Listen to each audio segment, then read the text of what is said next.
B blocks are area in Ghana and United 60. Good. For 12 years. I got 12 years. 60. What manifesto promise we know? Was it 200? One can say 199. And even 29. This was say 199 kra. Because that wasn't the promise. He was emphatic. You want here, be you be free bibiase and all. But when the Messi say, and every manifesto spans 4 years.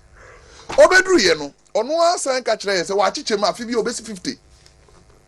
Till 2013 first year wanye bi. 2014 o kate sword e we kumfi.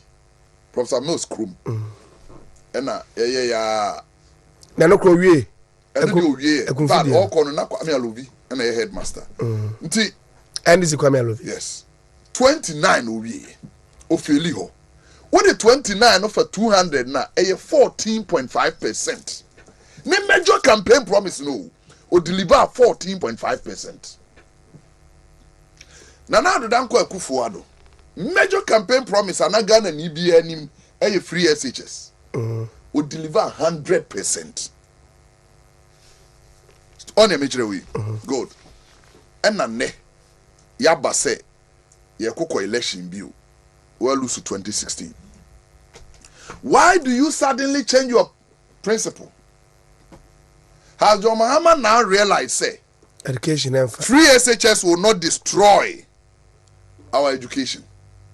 Because, say, me will GDS free SHS best say young woman under no circumstance, and I may change my principle. I'm a young woman say, but, and now I can say, President Mahama say, "Obet to free SHS." And you say, "Na say onimuni ono pe." 2. Or say over 2 billion. This was in 2019. Now, when you implement free SHS, no, ne 2 years. I have third academic year. Tina nkwadano numbers no, enduru 1 million gra. You have 840, but ne ekwe nim. 2 billion. Also want to mean for 2 billion shenguma fiankwamu under free SHS. And now ye ka say, and ye 2 billion view, and 3 billion Ghana cedis a year because of numbers. Numbers, no, it's 1.4 million from 840,000. I bet also no, 1.4 million. So, will he now use the 3 billion? A question is Ghana for you be say home. You be saying the obeka say ani. And so now on count till you used to 3 billion say you know, excluding private schools. But he is saying so bedura or the private schools or private school back on say every 3 billion konani. Yeah, as MPP dey him say e konani no tem bia e be increase. But young kojo mama principles. I will not use 2 billion. I say I try 2 billion through 3. What the be back home? But on him, aha na money dangerous magana wofo a SSA here because he has made a statement say, and you bia na say aban tuama no. Wow, was country. Why na woska Ghana? Your mama my criteria no. Opese to abama no wie. Na me makoto abama no wie a, wa beka kire me say wo ye teacher ni wo ye aban adwuma ni, to betima to school fees, na you afrim. We are nurse ni we are management ni ubetimi at school fees ti ma yi wafrim. We are agric extension officer because Ghana ye ni measurement eni mu why the whisker why the niska. To ono no dia woni ni trim in his at the back of his mind you know when him why mu no obedu obeyi o mafrim. But what is that principle? You are promising free no academic fee policy. Na university. Won kire yen say why num ne betua na why num ne ntua bi. Okanitra. Nti akwada na ufo betimi atua secondary school no. I don't want to mean to just academic fee. Because secondary school fees in a term every academic fees. So. KUST academic fee 490 Ghana cedis for almost all the faculties. But akupe na 390 and medical school for 5 something. It was true. Nti basically averagely they ever said in 500 parent when yeska entia secondary school fees amane ba no entimi ntua over 40 million money ba university for entrance because we academic fee no free ma ne yebeka no ebro 4,000 Ghana cedis. Where is the principle? 2, what say now per se Ghana for bebre etumi ko teacher training, nursing training. Nti we allowance na free ho because allowance na esi yen kwan. Ema yen fado do. Ba wo ko no. Na nkwada e wo teacher training say wo Ghana 46 ni na no. Na ye 44,000. Teacher nursing na That be teacher for nko the 46 colleges of education in Ghana. President Mama Efra Aban mu hand over Amananado 2016 no. 44,000. Na ni pay wo mu no ye 44,000. But sa amre no. Na watwa allowance him because o pese nipa no basoro. Ti na watimi afa ama na bedru 44,000. Do justification no. Na nadu be na ehu se ntoro na odi kire yen. Because na nadu aban na restore allowance. But ye ka say teacher trainees is 69,000. After so man three allowance mo. Oh no. It is said your mama say 44,000 to work allowance. Na nem kwara na do 69,000. No why silent to allowance ho. Wa wo fo awutie no then na wo yem ye. Because otwa allowance mi say nkwara no adoso. E say de ba akosoro bebiri. Enti wontimi ntua 44,000. Is here do 60 no be no. I do 69,000. Wo ye school ni wo ye babunu. Wo secondary school. Wo bepe. Teacher training no be acquire enjoy allowance. Doesn't your mama seem dangerous to you? The same thing for nursing training allowance. Uchem. Say wo man numbers akosoro. Na na do be nkora na wo school mu na akosoro say wo de no bebre. He. O make a statement me say. Na na do over ambitious. Say was obesi hospital or every district agenda 111. Now not every district needs a district hospital. We all can usunyani. Not every district needs a district hospital. Now do they say man sini biya se onya pomdina so ye. Se ukwa mano ne ba bia batumpon na. One, and yet district hospital ni here omo. Eye lane. Kwan we nyina fear woso eye bia 20. They assign a medical officer. On the first point of call. If you be a problem or pomdine mo na mo friend of first. No bedru na bro ne soa. Wa refer to the nearest hospital. Ye nru ho. Ye de ye say yes ya pomdine aso ye no ama mansini. Do mama so oni gidie wom enye papa nyansa nim okaka o voter region. And nay one will say no nim say agenda 111 no. Enye yie. Ye ntumi. Afeni on number bia will say ye penti ya aboso aye plaster. So let me change my principle. Or say me ba mama me kwan a meto agenda 111 ni nyina so. No, you don't have a principle as a leader. Enra, they pushed Trump on abortion several times. Yes or no answer. I say no. A state issue. The American states and deal with it. And a federal issue. But your mama and correct sana no. Because who say nipa no pay way pe wa alcohol. Otuka so on kwa de buy. Na men ka se michiro. Oba amoma. Bono East Kentampo South. Ose nanado. E de Ghana ban sika. E na akoto machines, drape machines no. Na ebedru ye no. MPP PCCD omu posters abobo ho.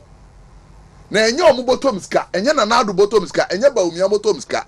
Enti NDC fo nko wa why a statesman o. Former president. Omu nko wa why obi poster. But he has forgotten say RLG laptops. Nani already any dia na poster o. Eye picture ya design ya ka ho wa ya enye. And if you obuti ni kra. What so computer no faster. Mfoni e di kan ba ya John ama picture. Anyanya bia sabio. Any bottoms kana. E-block 29 NDC we ya ansa na omoko.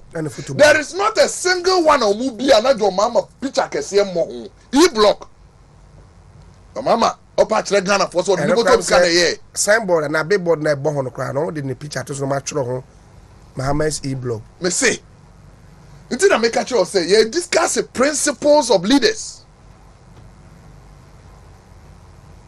mababa bia no so hu na it is a would the aban sika echo share laptops now ma be design you picture shem ye sign the picture e wo mu say yes fa picture na e bakane wa hunu say nyo bottom ska obi poster keke da ho anso kra to a etumi why no won't you say you don't have a principle as a leader and me follow sa nipa no because do be kwa ma wan ha ubetra ba bi akasa kira behwe na ogina ba bi asesa na no ama why a third person because now your mama and this is spokespersons be bebre are useless because some be your maka ne ba bi agina so a okoduru ba bi an wasesa ne ho ajinkwa enne ye kase kanima mpani John Dramani Mahama see ye ma kwan ma oba wo de ye ska e bete Ghana Health Trust na ye be friend Mahama Care.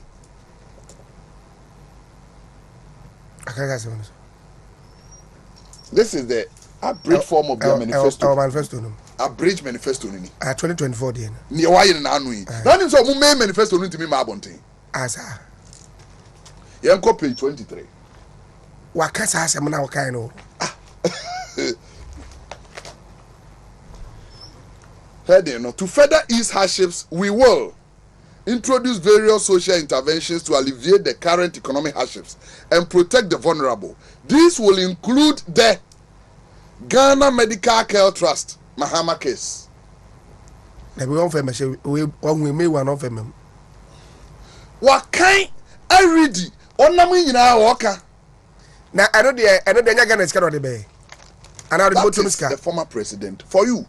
Nia wunya ma inconsistent na ye ma u to me only principle nya so inconsistent inconsistency de akura de say nka bia obekọ kakra no ba ono no de ne say onkwa ma u on sign manachi I do not believe in free SHS e be say o ma no masua gina ho impossibility chuna ho say Ghana for ebre the free SHS as also free SHS dey ye fa yi na be boa no you cannot be a good leader right Nelson Mandela can say be or see nipa biara or change nano depending on nipa on needing common what to mean you can for papa any man who changes his principles depending on whom he's dealing with cannot be a good leader. Nelson Mandela statement no and that is why John Mama failed only principle Mahama case me say mama nya mayo ade a wose Akufo-Addo pieces aye na be de poster abobo drip machine hunti yanko wa awan na nye be scan be de toy no ono ade a wo dwene se wonya kwan da achi bi obeye no de nidi atoso dada ana enye yi no yenye yo odnidi atoso in advance Mahama he enti wo mekọgba atwede ayi no krache no o mebo atwede o drip ho krache no so wo mahu manifesto no say Mahama say or the bibi be friend Mahama case na and this for 100 o mo read the manifesto through 5 David I'm telling you that be am catch us and be say can say no credit that am fa anye he that's what part I see I present question this communicators na kasa say do do say no we bi we ya kasa wo bi I'm parking kan na me say you may have your belief you may have one kasa ni ewugidi don't impose it on Ghanaians if it's not good. So up to me. I mean, can't say me true. Dr. Baumia, a true book. Former President Mahama, a true book. They all want to be the leaders. Fortunately, they are all nordness. Bibia. But Obia di near one nim, near one GD, near one Muslim who, and a Bagana. Good. Well, me actually any book in 2010. You lose 2008, you know. Not true book 2010. The title. Transforming African economies. No. And also say Africa. Be koye ni man. Ya Ghana nko a. See ebe to me a catch up with the developed world. Yen drift na yen call digitalization. And about me. 2010, 14 years ago. na ba omi atworo sa ade no to about 2 now MPP ye 2 year no okokyera ade then as visiting scholar who is a professor associate professor then as professor no trust sa book no owie na obese call Zimbabwe my first credit dabi me say na me say me call good free on my ba ti ba omi ade no ne say SSA bibi man called digitalization nti ne obeye mampani abedi akire onye mampani o na hwe ye manifesto 2016 ame won ha digitalization ya nhye dem push ho ani sani ono ade ne nimde owo mu asisa ma ne more or less abet say abamu ekura digitalization abedi kan a obia anije ho kane mampani nso so my first coup d'etat page 154 ose saying ose preach on oya brantie no na onye scar or disco or spending no aimlessly na ne na otade ye pa ne se odi ko disco na ono de akura no na ope disco saa se babre so no na curfew wo Ghana ntinebo 8 soja for we se obi ana tina disco bie 3 awia 3 na bapon anwumre 8 ezeze 8 no bo eze 8 mo no obi afri ho nti ebo 3 bia oko disco ansa na wabeda tio curfew wo ho ti disco na ye na nadwo no ese abawia 3 to 7:30 ese 8 dia na obi ada but every day wako aimlessly woni butai bia onyeska wo se no kwa ono ana atwero onya bia ne hye no page 154 enunti na ne manifesto committee Professor Boafo matena se mfie 9 Professor Boafo na nanum ton o se elusu election ne manifesto committee start adwuma but start adwuma nyina be ye ba de animdifo 24 bi o mo se na eni o agenda wan fa nka ho wo de ma meka ne meka no ba hunu ne meka o na de 24 aba ba force ba tena se animdifo ahyehye bibia for 24 no ho ama 24-hour economy of John Dramani Mahama or promise you no. There is nowhere a disco room. There is nowhere a nightclubs room. Ne reset nini. Page 32. Manifesto committee no etro near bebe nim say bebe yo. Oh, 24-hour economy no. Oh, 24-hour economy no. Okay. Na bedi ma John Mahama say ko ready. Okwa insert bi. For no GD say we are no ko disco. To be shame. Ti say ba no the disco shame. No, the nightclub shame. But in the manifesto, there is no nightclub. There is no disco. Key sectors of the 24-hour economy policy. The 24-hour economy will focus on selected public institutions with significant customer traffic, such as ports and harbors, customs, the passport office, the DVLA, and others. It will also focus primarily, but not exclusively, on agro-processing, manufacturing, pharmaceuticals, construction, financial services, extractive industries, sanitation and waste management, hospitality industry, retail centers, transportation services, health services, security services. When our manifesto, discotheque and nightclub on an edition. Your manifesto committee, no. Professor to catch the master. What to me for Saturday with me, Professor Boafo.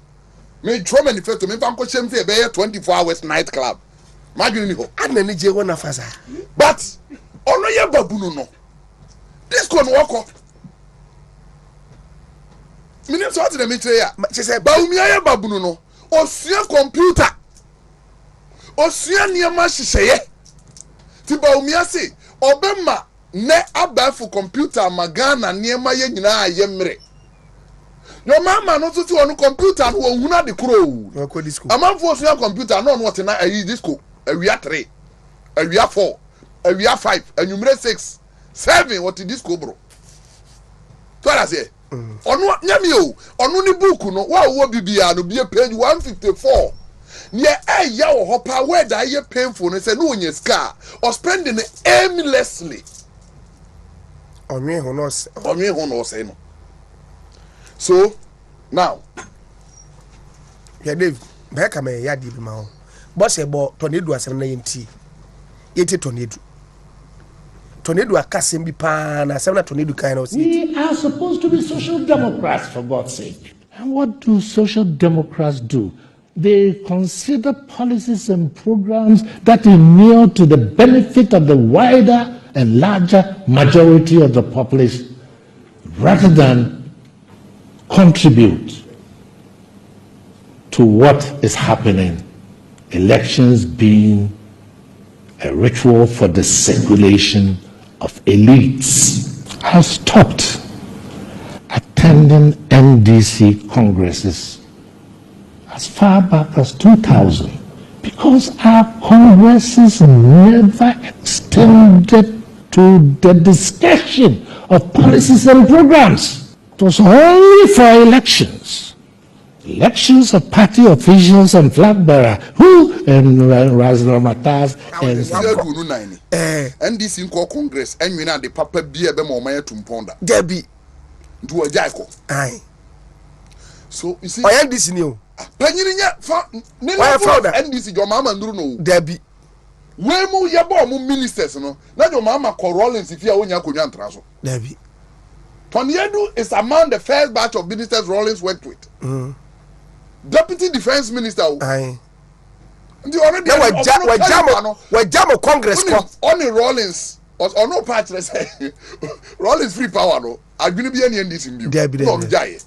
But unim, Tina make us say this 2024 elections Ghana for yenya abotrema ye ho.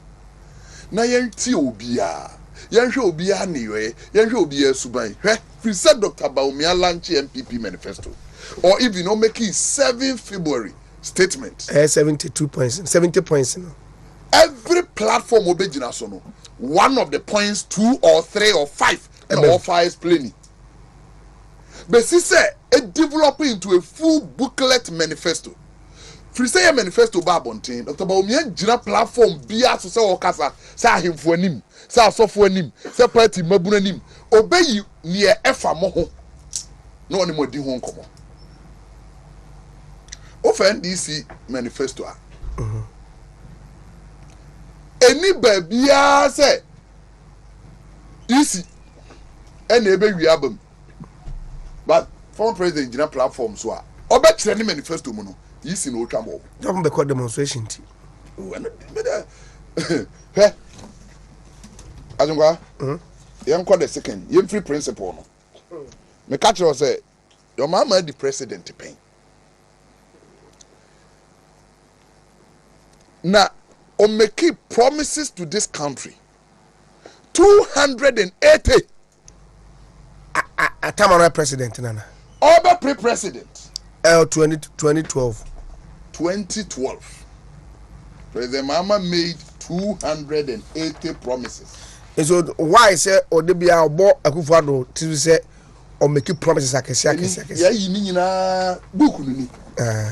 And yeah, promise won't be I'll do this, I'll complete this, I'll initiate this. 280. 280. We are making my soft copy. We are making my spread it. Oh, check here. The ordinance Sakaye 280. 77. 203 1 year. What the percentage are 27.5%.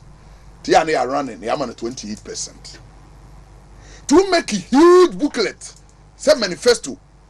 Now they be to Ghana for any year, GD to Abama. Now could deliver mu or how much more do no more shit.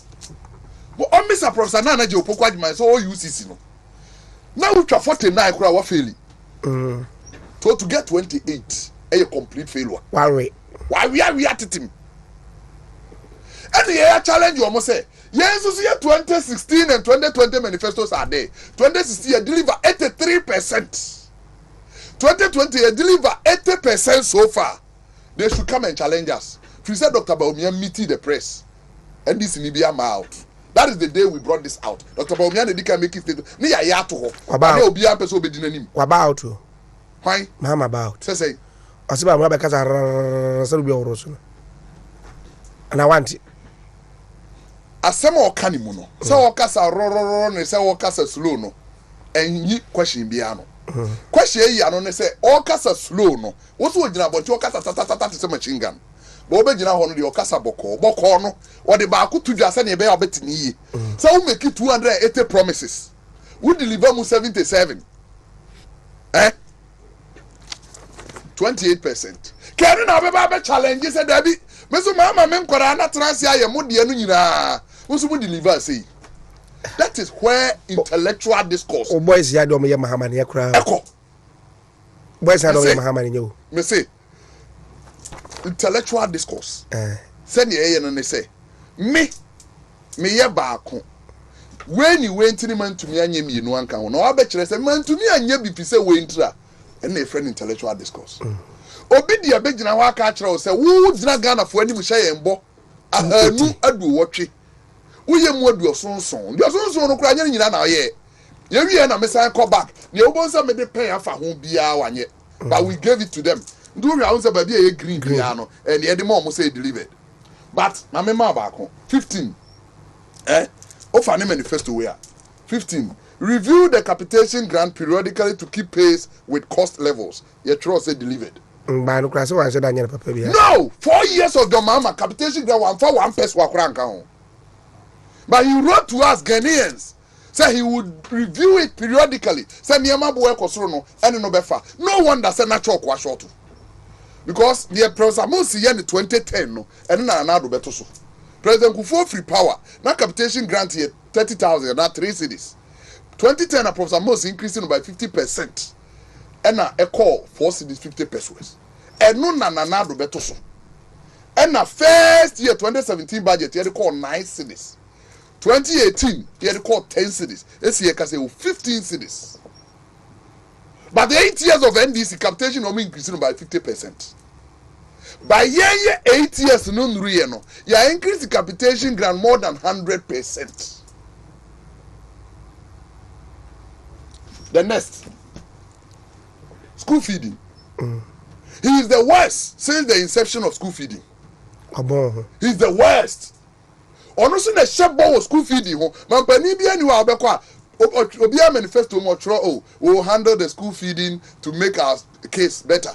No. On dey making specific promise say when the school feeding beko every rural community and all needy areas in Ghana.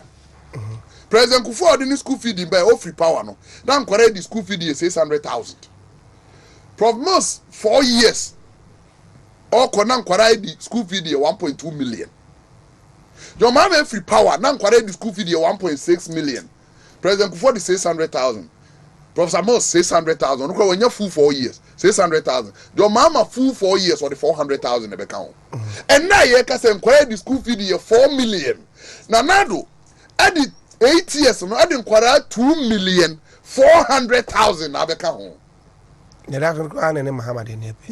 yeah, that 2 million or so, and then they pay. So, Mama shall me boy, me. Your mama share boss school fees about Beboa for my atiso. On the bay introduce utility bill or investors. Not about to have me time as SRC president nearby, I negotiated it. We will pay, will not pay. Will pay. About Mema Breso. Then fancy you. I have the bill here, because a letter President Mama buying extra the brain. That be you know. Professor Jane. No, Pogwajima, Minister of Education. Any summary of electricity bills for selected universities. But where ye omo the brain no much any be ekotua. Electricity Company of Ghana, Electro Voter House, payment of utility bills, University of Ghana. Where UCG4 and the Trode Command Vice Chancellor Ghana. And Vice Chancellor Ghana no tem bia near president. Ne school na secretariat no. Ti samre na professor IT and the president. Ti na secretariat no Legon. To omo tro letter no command Legon. Date no ye omo receive no 20th March. But omo tro letter no 17 March 2014. Nipo osan a friend K Ataforsen, acting director customer service. DSA. Following the directive from the Ministry of Finance as per the attached letter, we would like to inform you that effective January 2014, you are to pay for all your utility bills. However, Ministry of Finance has agreed to make provision for the payment of all arrears as of December 2013. You are therefore requested to make the necessary arrangement to settle your electricity bills. Kindly contact the undersigned on the regional manager for Accra East region, ECG, on telephone number this. Bills nini. Do we are university bill so kotua echo. Then ya let away no. Bill no. University of Ghana nani bill for 1st January 1,092,842 Ghana cedis 71 pesos. As a balance man as almost be na 10 billion 900 million 920 million KUST na 829,000 which is 8.2 billion. And then on be check students in the tree be check odi ameba University of Cape Coast na 244,066 2.4 billion. As a cover 3 billion. Tia check we no. You have to down know say will it follow for a semester because students in their bills month say o check the almost semester fee ho yanim say adie ya ba vice chancellor framing they are me come yo on another letter ba we near setepe tro koma ECG for say abayin tua utility bill to omo pe omo bills a omo investors no na omo no gina so e tro we bre investors no okay good ya kwotranse a ya wo wana office vice chancellor frame me koya otiho director of finance tiho pro vice chancellor tiho university ECG director the director of electricity frame Mr. Ansa director of development omo nyina tete obi estate director na so mkwaji makunya panyifo bi abobo tie tete anim ECG Accra East directors omoba we are negotiating how we are going to pay our fees our bills. And yes, your mama and man of Pokwajiman. I was on a make a tremor. Right?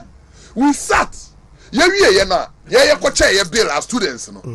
Now, beer, we students are hostel, are buying school. What campus? Now, bet you are 900 Ghana cedis as additional fee to your fees. 9 million to this cano. Yeah, near high dynasty abontino. Students are all here continuing to the abonte. Bet you have 500 Ghana cedis because we use the library. We use to project our light to lecture theaters. You have 500. Or more, it's home between 900. I started fighting this.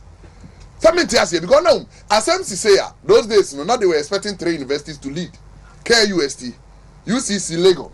God, I can say for me, answer.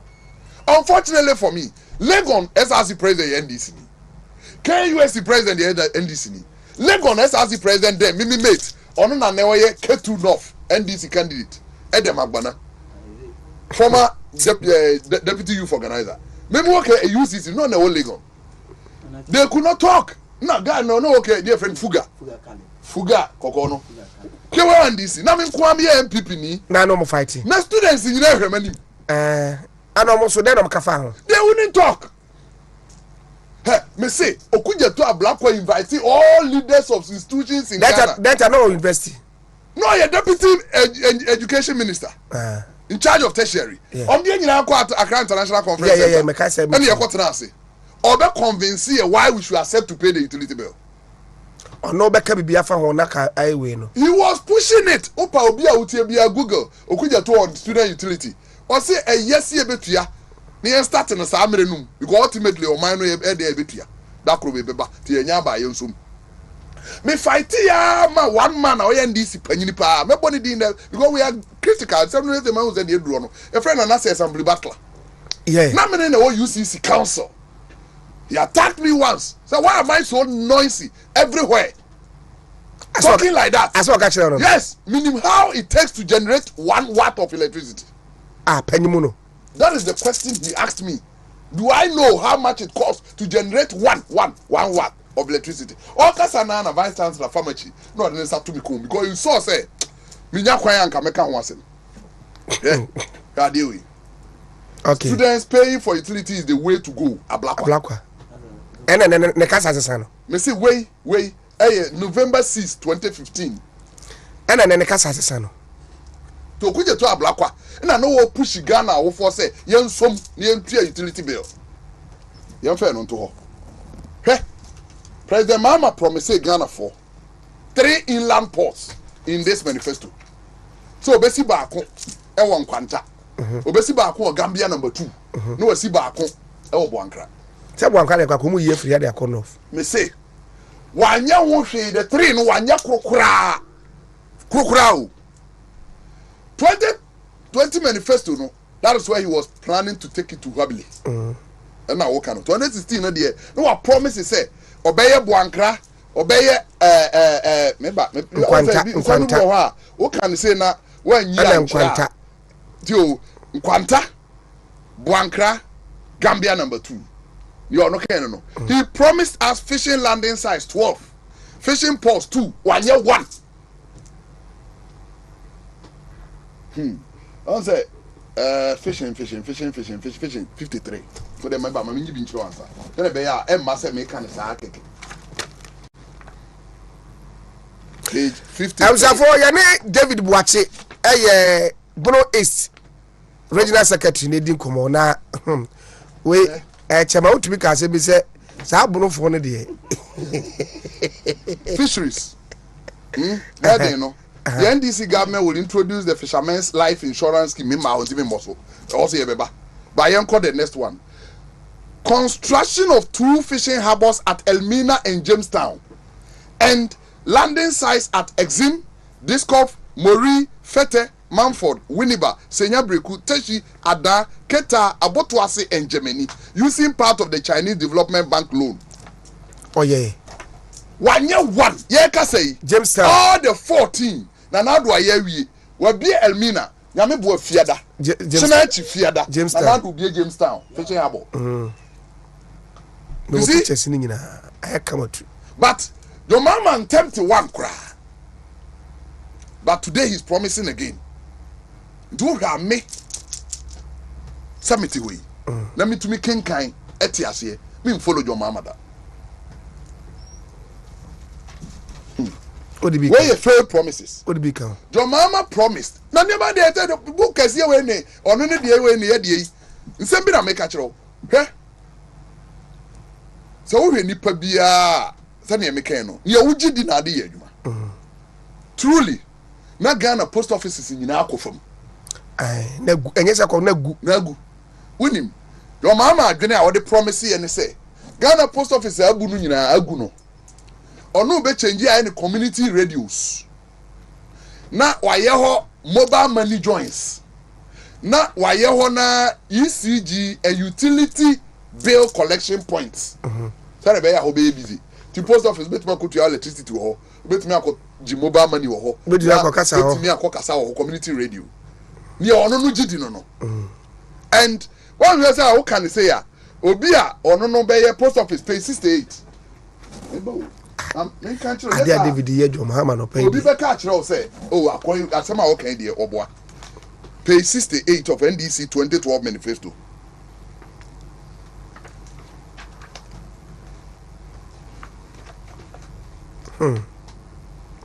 David Boache. Metropolitan Municipal and District Assemblies. 1. Filing of existing vacancies in the existing MDAs and the staffing of the newly created ones.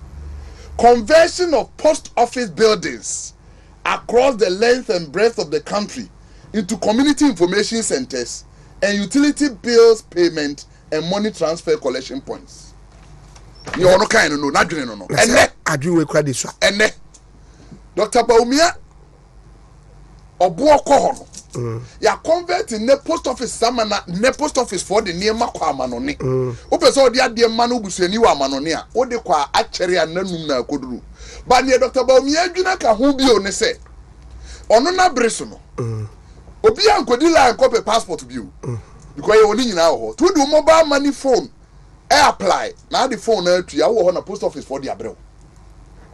That's the level Baumia is taking Ghana's post to. The level your mama is taking to reset it as somebody want to me. Now person say be any say information center, inquire community information centers, inquire utility bill payment points. That's the difference of the two we are talking about. ECG for so many baby on John bills na. Pension. Hona na me won. Me can say ninja no. President Mama promises say obey pension ama akuafo nko a. The fishermen and mainstream farmers. Your transit train president mama 4 years.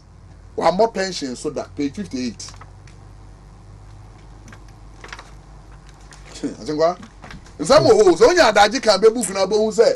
Your mama no me hokura dream. Agricultural finance. Initiate a pension scheme for farmers as well as an agricultural insurance scheme to cover agricultural risk. When okay you? Then try many abri so.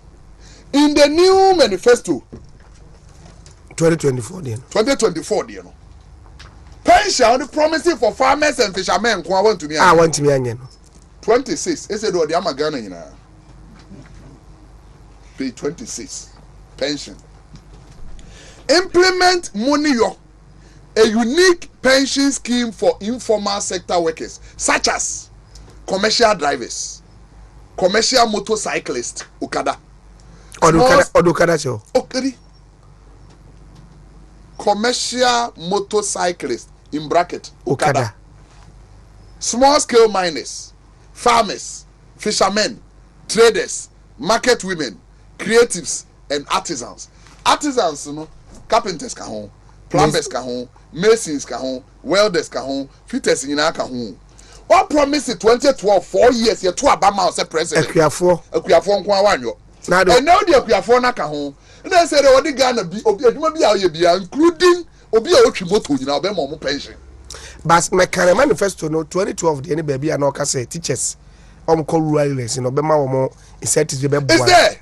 Everso ha. Ewi akire no wa ye o. Ba so de teacher dabre mu abese we. Teacher ni bia obe accept postings. Akonkrom ketuam no. Waketua no mu 20% ye de be ma top up as incentive. Wanye da na wasen atworo. So teacher dabre mu. 2012 or promises say obeboa ma ye yi assembly ayi DCs ye beto be so aba. Wa mo ho da ye to aba ma no. And now wasan dia behyem. Or promises 2012 so betu assembly man for ka. Wanye da and now wasan dia behyem so betua assembly man for ka. But oh the difference are Ghana and Central for mu ye nya atwem no say. Obi on one your final authority so about implement this anema we nyina mu misa no. But Dr. Baumia so president no kura to me anya ne de no. Ma me ma the next employment. Na no uni ma read your manifesto na me hunu ba bia obo number. Say adwuma we be fa do we. But Dr. Baumia timi approve say MPP ba ba mu no. Na Ghana security service for nyina 49,914. Soldier for nka ho. Fire service, police, immigration, prisons. Adwuma 4 we. Na do over power 2017 7th January. No omododo nyina 49,914. Within 8 years. This is number near 86,234. And now bank one the 36,320. Almost double. I double. I feel the point of interest. 2016. Total immigration Ghana hanging your mama buying fair 64. I'm telling you. 64. Madam Sefo, I sing him for. I said no me catch no. Yeah, but 84 so I'm torn at that time and then omo ton akohin. Recruitment no so mo ye no. Unim. Na IMF freeze no. Nti omo to me for 43 years na omo for security. Ti ansana obe fa bi no. Je say obe kire say achekwa no ye commander wo be kwai oko retirement. Ti ye promote to David akoye commander. David position abeda ho as bia this position inspector inspector bishi and now you promote to ti ase beba abeda ho for recruit be for recruit one okay asia him for share meeting from no book in Japan so almost no only the omo now the only immigration school we have in Ghana I mean you so sir Samre jo mama free nkruma breso immigration school ba ko pa na e won Ghana ye asenfosu. Now the whole year last year yantemunka last 2 years ya antemonka afi mo be fa nipa aduosia nan na ase miensa no kurokura ni wa onye bi akora bi free ho ase north ase south ase central omo na school no masase so e wo mas do no mo kere Japan lead wo mo na omo ngi school no mfra ban sem after yo mo de a na omo nye nursing training and omo nim so omo man be nya so mfa so ase na me ka kere we then this government came ya Dr. Baumia first security activity no call kate sword for renovation of the whole school buildings are yesi no honya agro fi say ya ban yi bayi not a single year and ya for immigration less than 600 not a single year your year be for 1200 but unim na ne den say na do aban say immigration school mienu aka ho ne ba ko te pa santiman mu ha na ba ko eastern region na ye omiensa ba ye ba ban mu na Ghana nyina immigration school ye ba ko pe eno ane asimfo so fire service free bro nyina breso but fam kroma breso a be si jo mama breso Ghana fire service training school nyina na ye ba ko pe teshi ene ye 9-4 dia on kantanya bi wungu north east anya bi chebi anya bi tisa aban ye say afi bi akura bi amfa 100 anya 400 yan si school no say ye be man na be white elephant say ye person si school keke ni ye painting man hu say fire service for college wa ha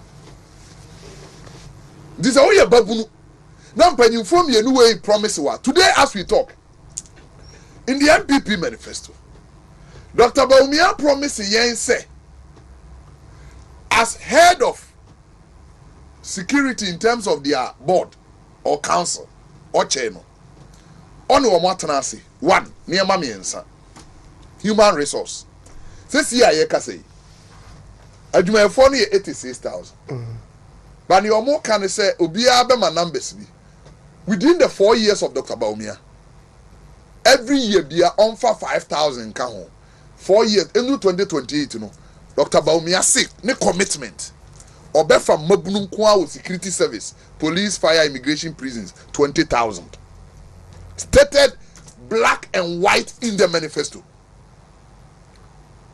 black and white the mama babunu east or say in their manifesto I've read all man hunu ba bi ewo but say ne verbal or say police in ko be add 25,000 but the records of the NDC in 8 years in security service and 20,000 15,000 so better than way tio tina make say yenwe enye ntokwa say won wa be dim fie nwotwe first 4 years as vice president the next 4 years as president security for amofo omo nyina nru 15,000 o de emfa no 50 ye mo 20 de enka say omo ba no 2009 no na Ghana security nyina ye 20,000 no omo de bi be kan so far 20,000 yes nay wo promise one service 25,000 wa bra a full service a whole year offer ni 64 ena nia ehu ne say emra ono fa 64 ne say won to me nya ni nyina no na wo se Ghana payroll e bloated as in what you say Spanish capability trade my forecast o se Ghana sky di trade my forecast no dosun dodo Samra work na security for 44,000 na security for 86,000 you better what you aka which was the which you emra work na Ghana teachers less than 150,000 and now you can say Ghana teachers bro 400,000 emra work no na health service workers in Ghana around 100,000 and now you can say omo bro 250,000 tie me ayam hihie wa say ade na papa ye the capitation grant gi ano 450 pesos eno kra wantimantua all kono de ka more than 300 billion cedis na the capitation grant ye 15 cedis na ebeja no na nkura no so akomani right abuja for David Boache Bono is regional secretary jawajo na chama utumi prophet was a keneka me ko na azko jempaye abed fokuo wa ha fokuo ti sen me just well bro na David defend 1 or 2 ade asem no say ushia de say na kan say also obro ho bi wo hafo ye de de ya na ye ne fon so say ye de guitar ma ya na ye ne fon so ye mfa I'm looking for a time ho menya kwambafo abronye wa ha na menya David Boachi wa ha na menya your friend say abronye wa ha na me de original chairman uzechere what that dear ekenya betorias wallahi enra eko ahafo okay yene incoming vice president Napu Dr. Napu obo adwuma yi and then nona say mama say I have to pass it before I go back to Accra because there were some statements he made that were very emphatic. The NDC has started this galamsey agenda and they are even prescribing say we should shoot and what kill. And on say I have also there because of New Montino and yet they are small scale mining kakra and I want to stand on this your biggest platform na yemma galamsey yes nyina nti say but Mahmoud Bawumia ye papa na pobo ni chidom no they are very emphatic. They are not going to shoot and kill any galamsey. Oh yeah, o small scale mining here. Emrana Ediabana is very clear. Say it should be 100 meters away from any water body. That is very emphatic. Now the Mahmoud Bawumia they say manifesto about mining and they say the backbone of this economy is going to be by these miners. Because you go for oil no. Sa Bank of Ghana purchasing or gold purchasing program no. Ebe boa be strength ya me si deny dey ai kesi aside that was the gold news abe bo si di na chi dom amana timi agina pintin it the next Dr. Mahmoud Bawumia economy no small scale miners no ehun ba be hia pa enunti e na oba be bie bank ebe mo madwuma na dey akoso sa agenda na ye fall a trap going to 2020 election omode ba na ye galamsey excuse me yes ye fight here de ye wie na omrenze obin kwakubu ahe no munam kwakubu ahe Dr. Obin afa Minerals Commission boss afa chire na afi omo say sa de ne ntomu bi ye ka chire omo ne sa old NPP no sa 2008 NPP na otimi flip omo ye NPP nya bi ni o David one de Minerals David aye wa pe book mienu elie mienu wa ye NDC for knows no ye NDC for knows no compare no kama so what you say o compare no kama you know you see enura mi di Dr. Napoechi na mi hu say NPP presidential candidate they don't make mistake when they are choosing their running mates. Here say ohwe we keep saying say they are perfect pair. And to tell you what, ahemfo a was a war half. There's no difference between half and Ashanti region. A pair. Omu nyina sum sikedwa. Na yewra na pokura duru ho na o koto ache ohene no. Enam say ahemfo no hu say ewra na po say nya ne papa na ye be ma. Ni papa ye oba anko timidi akonya no. Omo ma na nkutumpo obia make sure say omumu otumfu animase. I'm telling you, every single statement from Nobeko edeko kwapon edeba ayomso edeba fa ho ye de banka sem ebe hwidiem obia ahemfuni nyina fanu asi wonum kwapon de na asi wonum na ma David fa enwe ese ebon de senye wonwon but me gina ho ka kire o mu plain say you see Genesis ye wo parliamentary candidate and as MP awatena so 16 years honorable Amponsa ene ne ko 2004 entokwasi honorable George Boachi yes a candidate o ene ne be call from 2008 2012 2016 ni nyina entokwasi am ye twetwa bi nsa de bitum 2020 ye ko fa different candidate ni akobi entokwasi ema wo she party ni pick up so what you say mini odisi poku amiana ne call primary so by omo ya ade wo kwapo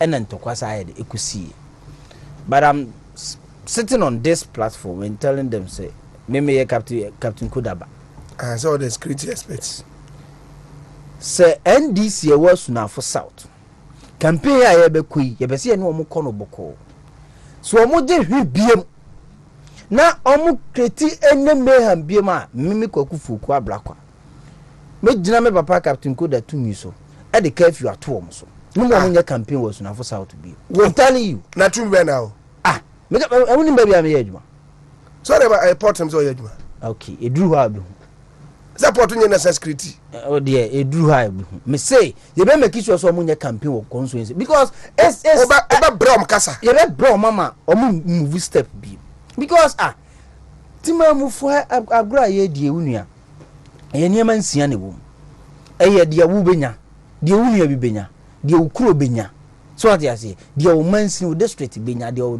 region benya ena de o man ni nyina benya ye nsia militi we menya mfaso bebre nipa bebre nya mfaso bebre obia no bet maga so nya afie se cheso mfaso obia no bet maga se ni nua bi nya ayini so aban we so mfaso oba mansin ni mu a he nya agenda 111 yesi okuku so what you say ye nya ambulance akwan a ye yi over 13,000 ye nya bi ya sa de drip aba piso emfaso ba biem na mansini na efrena sunafo sa na obia mansina wo hweme no pa o ye bi ye ne wa have crowd ya Saturday ye senya regional benefit ye create region amaye ye yemu amenities ye the stem ye system ya converting because ye nya region ya convert wo krodi ya ye university to what ya say omo amuni nyina unia e de ba biem pa na aka eni mansia nti e to aba se wo de wo benya de wo nua benya de wo man benya de wo district benya de wo region ene wo man nyina so benya no ni nyina da ho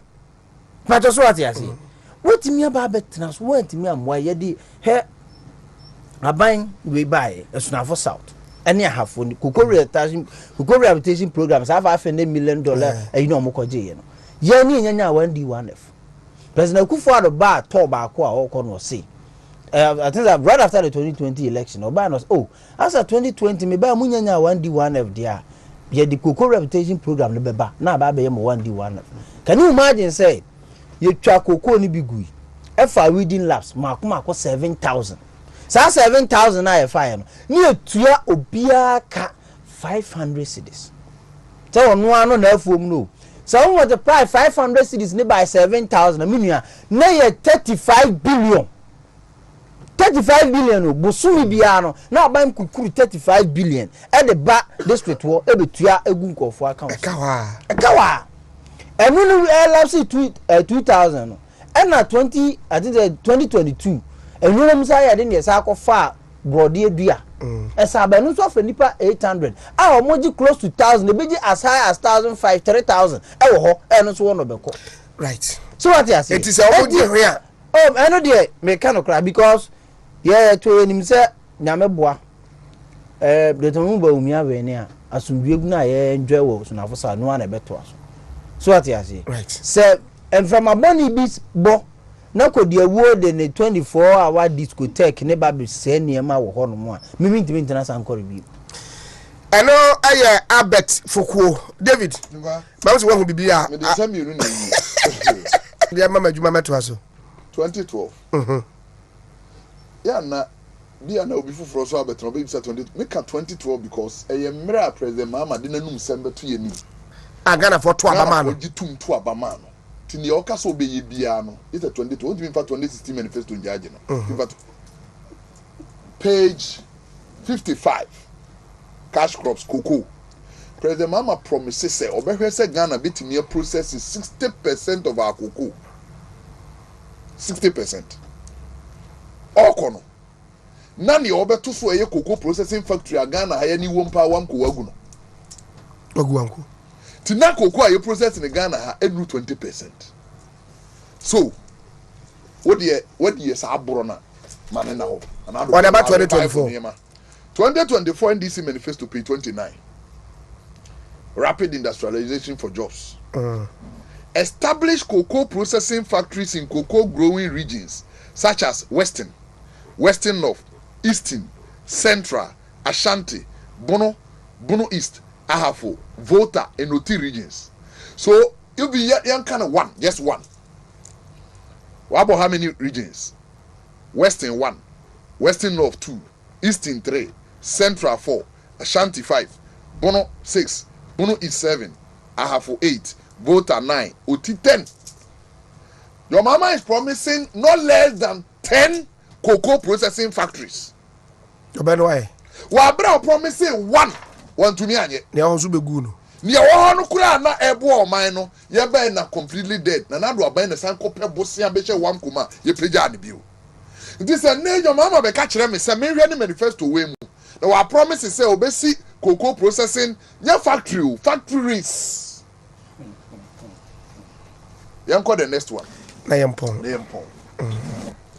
Ade ba ko mi yam hihye me pa say Ghana fo ante. Na be gina so to abama jo mama e be me ya pa na oman no dache bebre.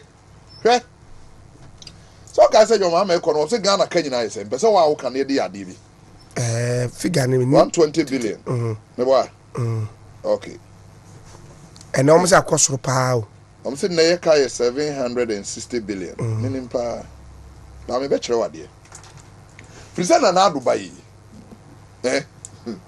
Sika odi awura ngoma suam nkura eburu mahama eburu ka na mama de a yebeto so Ghana say numbers wo ko nyina this NDC ni ko gina ba bi ka kire say MPP fo ba ye mama boss ya ne niema ma be hunu se be niema nketenkete e wo do mama ani so no nya ne wona na do ne Dr. Baomi ani so me ka kire under NDC na afi bia budget a yetwa ko Ministry of Education na ye 6.5 billion. You can 6.9 billion.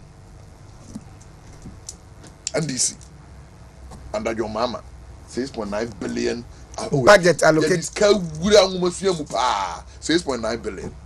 Now do bedru education every year ska ekum 18.5 billion times 3. The say buy Scan and Nadu are binding education 129 billion Ghana cedis. More than Bessian and this for say. The car not Ghana ding na ye better sono. Sky ye dear Uram Monsieur Munko Brosakanos. This NDC in here 120 billion say. Hey, what the Ghana can do 760 billion. Where the bear day ye wo ye to me o mona near market and get your money so. Ye bana Ghana economy size. 250 billion. Ghana nyina wo ton and ne edu 1 trillion Ghana cedis na do abai abisa for ye pon na ya konidi e David Boache or ye Bruno is regional secretary foko ya pon say Mr.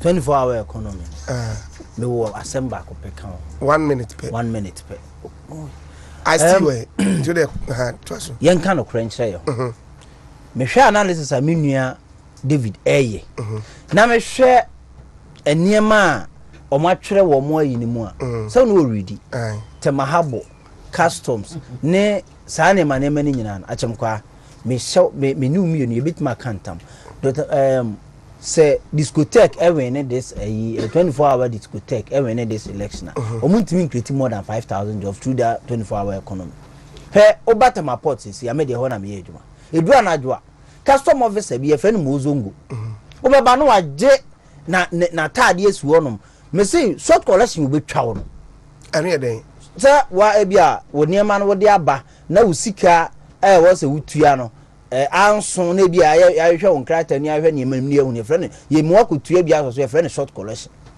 na kowe custom officers wo mani abra mugu wo mo ye adwuma 24 sa bra na bia mozongo na America na fe no wo kofie to agene short collection wo ye 24 hours no e wo hodada MPS does not rest any Sunday, any Saturday, any Friday. Every day is a working day.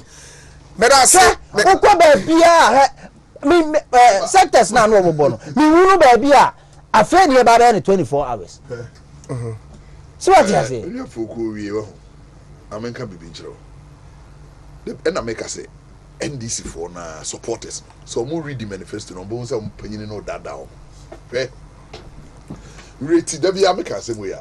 All the 276 constituencies in Ghana now, from one well developed to the least developed 276, one. last 70 MPs ni nyina bo so mo ye ndc fo saa areas no nyina 24-hour economy to be nyadwuma ho opa ne yete hey yam fashion to my mu ha 47 constituency ndc kura 9 drop on so